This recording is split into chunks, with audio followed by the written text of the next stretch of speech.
Le Seigneur soit avec vous. Évangile de Jésus-Christ selon saint Jean.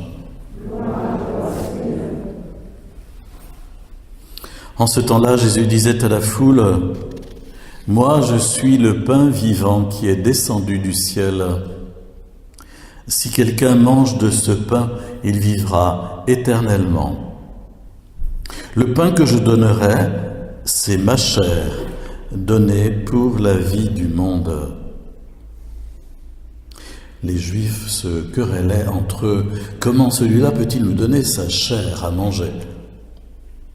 Jésus leur dit alors, en vérité, je vous le dis, si vous ne mangez pas la chair du Fils de l'homme et si vous ne buvez pas son sang, vous n'avez pas la vie en vous. Celui qui mange ma chair et boit mon sang a la vie éternelle. Et moi, je le ressusciterai au dernier jour. En effet, ma chair est la vraie nourriture et mon sang est la vraie boisson. Celui qui mange ma chair et boit mon sang demeure en moi, et moi, je demeure en lui. De même que le Père qui est vivant m'a envoyé et que moi je vis par le Père, de même celui qui me mange, lui aussi vivra par moi. Tel est le pain qui descend du ciel. Il n'est pas comme celui que vos pères ont mangé, eux sont morts. Celui qui mange ce pain vivra éternellement. Acclamons la parole de Dieu. Louange à toi, Seigneur Jésus. Je serais presque tenté de commencer cette homélie en disant bon appétit, parce que vous avez remarqué comment dans la première lecture, il nous est dit que Dieu a à côté de lui sa sagesse, enfin où on contemple la sagesse de Dieu et la sagesse dit, voilà, j'ai apprêté mon repas, mes bêtes ont été préparées, j'ai préparé mon vin, j'ai dressé ma table. Venez, mangez de mon pain, buvez le vin que j'ai préparé. Quittez les tourderies et vous vivrez. Voilà, de façon dans l'Ancien Testament, nous fait comprendre que Dieu nous invite à goûter sa parole, à goûter la lumière de sa sagesse. Et que si nous ne voulons pas être des étourdis, il nous faut accueillir cette sagesse qui vient de Dieu. Remarquez que saint Paul, dans la seconde lecture, disait à peu près la même chose. Ne vivez pas comme des fous, mais comme des sages. Ne soyez pas insensés, mais comprenez bien quelle est la volonté du Seigneur. Et puis nous avons chanté comme refrain du psaume « Goûtez et voyez comme est bon le Seigneur ». Encore cette même thématique de recevoir, de manger la sagesse de Dieu, la parole de Dieu. Quant à l'Évangile, évidemment, nous sommes au point culminant de ces 5 dimanches où nous lisons le chapitre 6 de l'Évangile selon saint Jean. Aujourd'hui, c'est le 4e, et c'est véritablement le point culminant parce que Jésus dit des choses qui sont parfaitement inconcevables et irrecevables pour la raison humaine et qui ne peuvent être accueillies que par la foi. Et Jésus va aller jusqu'à dire « Celui qui me mange vivra par moi ». J'imagine les yeux écarquillés des auditeurs de Jésus. D'ailleurs, dimanche prochain, on aura la fin, et on voit bien que l'assemblée qui a écouté ces paroles de Jésus s'est scindée en deux. La plupart sont partis en disant il y a quelque chose qui ne va pas. Et pourtant, Jésus, qui a évidemment sous les yeux la perspective de sa mort prochaine sur la croix, de sa résurrection aussi, Jésus nous fait comprendre que c'est sa chair ressuscitée qu'il veut nous donner en nourriture, et que ce don qu'il nous fait à travers le pain consacré nous procure la vie éternelle et la promesse de la résurrection. Tels sont les deux dons extraordinaires que nous recevons à chaque fois que nous venons communier. Jésus nous le dit bien, celui qui mange ma chair et boit mon sang, premièrement, il a la vie éternelle. Il a la vie éternelle dès maintenant. Et deuxièmement, et moi, je le ressusciterai au dernier jour. La promesse à venir, la promesse de la résurrection à venir. Mais la vie éternelle dès maintenant par la communion eucharistique. Et puis Jésus dit que cette nourriture est tellement extraordinaire que tout le reste, tout ce que nous pouvons préparer avec beaucoup de délicatesse, d'art culinaire et de savoir-faire dans nos cuisines, tout cela c'est vraiment très secondaire. Jésus dit ma chair est la vraie nourriture, mon sang est la vraie boisson.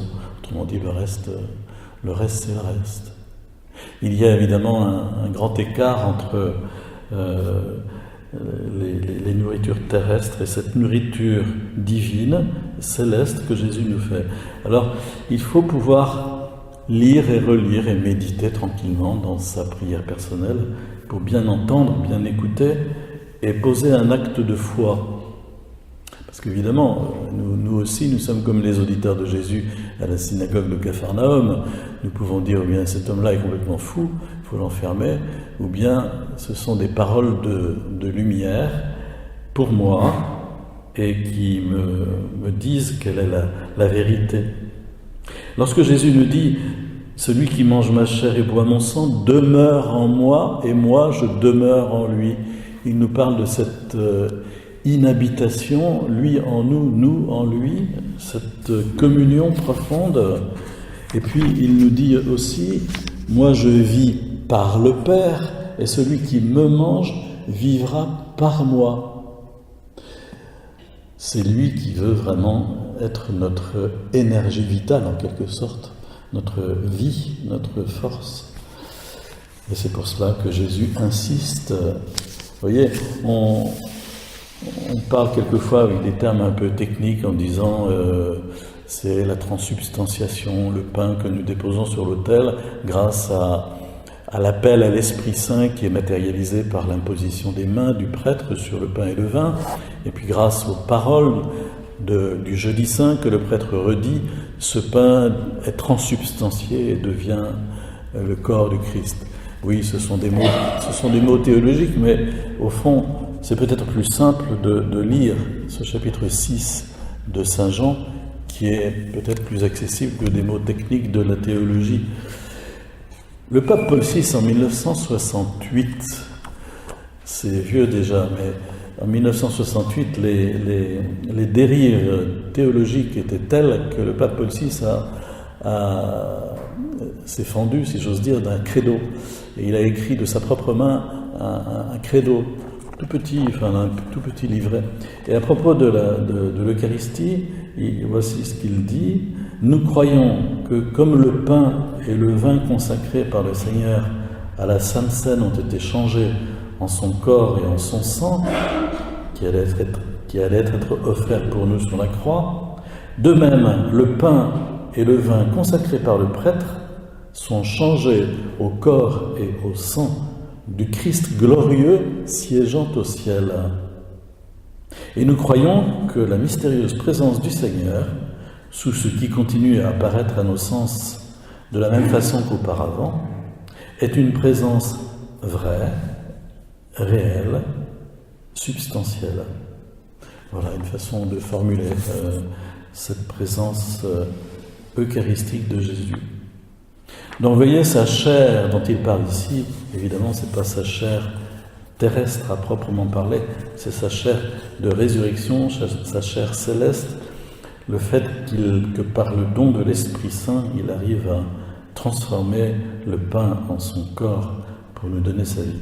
Très curieusement, Saint Jean, dans son texte, dans le texte de son évangile, en grec, il faut savoir le grec pour s'en apercevoir, Saint Jean met dans la bouche de Jésus le mot « mâcher », « croquer ».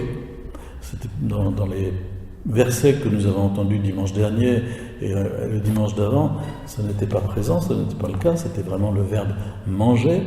Mais là, pour insister sur l'aspect de réalité, de réalisme de ce don qui nous est fait, 4 fois, Saint Jean met dans la bouche de Jésus celui qui mâche ma chair, ou qui croque ma chair. Je dis ça pour que vous voyez à quel point, même à la fin du 1er siècle, lorsque Saint Jean écrit son évangile, il a le souci de vraiment souligner que c'est réel, c'est pas un symbole, c'est réel, c'est vraiment la présence de Jésus que nous mangeons. Elle nous est offerte mystérieusement, c'est entendu, à travers le pain consacré, mais c'est Jésus. Et nous mangeons sa présence, nous nous en nourrissons spirituellement à travers la mendication eucharistique. Voilà quelques paroles sur ces versets de l'Évangile qui sont tellement importants. C'est le sommet de tout ce qu'on peut lire dans l'Écriture sur le don de l'Eucharistie qui nous est fait. Vous savez, au XVIIe siècle, à Paray-le-Monial, une religieuse de la Visitation, qui s'appelait Marguerite Marie, a eu des apparitions de Jésus qui ont été avalisées par l'Église, et Jésus lui dévoilait son cœur. C'est ce qui a donné naissance à...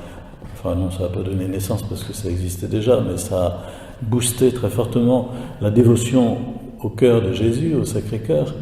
Et Jésus lui a dit, vraiment, voici ce cœur qui a tant aimé les hommes, mais qui ne reçoit d'eux qu'ingratitude, froideur, et qui... Jésus se plaignait en quelque sorte du peu de retour qui était fait au don de son amour. Et redisait qu'il attendait que nous ayons vraiment le désir profond de son amour et que nous le recevions avec action de grâce et désir et avec amour, parce que lui nous aime vraiment totalement à travers ce don qu'il nous fait.